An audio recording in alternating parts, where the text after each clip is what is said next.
The idea of doing a third one was so insane because when we did the first one, never did Todd Phillips and Zach and Ed and I sit there as contemplating, how we were going to wind up the story that started with a naked man's balls on my neck. How are we going to turn this into a trilogy? So it was so crazy, the fact that we're making a third one. But at the same time, I would make 8 of them because Todd's an incredible director. I mean, he kind of is the best at what he does. And Zach and Ed are, they're incredible. So for me, it was a no-brainer.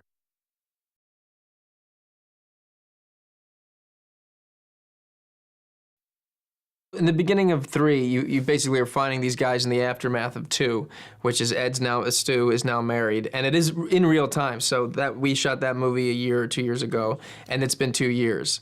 And Phil has a couple more kids. But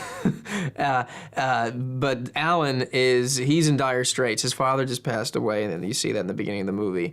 And now that anchor's gone, he was unleashed as it was, but now it's almost unharnessable.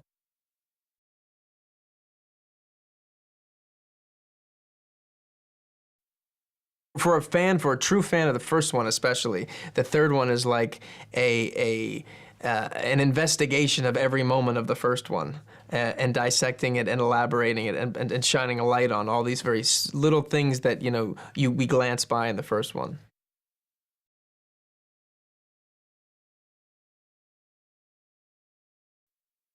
This one to me feels almost like the first one, the shooting of it. It feels like we have an amazing script, but we're also loose with it, and a lot of in-between moments are filled with a lot of humor, I think, that Zach and Ed come up with.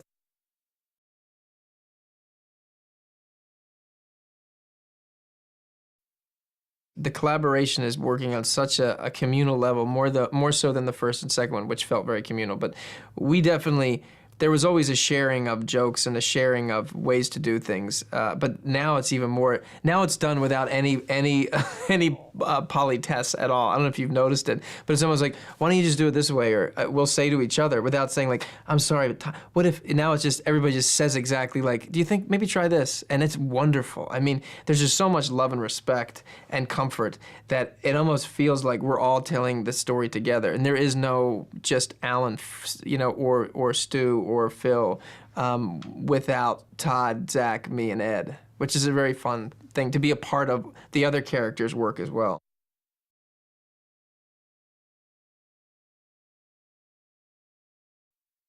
Oh my gosh, yeah, Ken Jeong has a major part of this third movie, and the lovers of Mr. Chow are gonna get their fill. And so they should, because in the first 2 movies he was like the most popular character, and people love him, and it's great to see him and Ken get such an opportunity in this one to really just sort of take it to another level.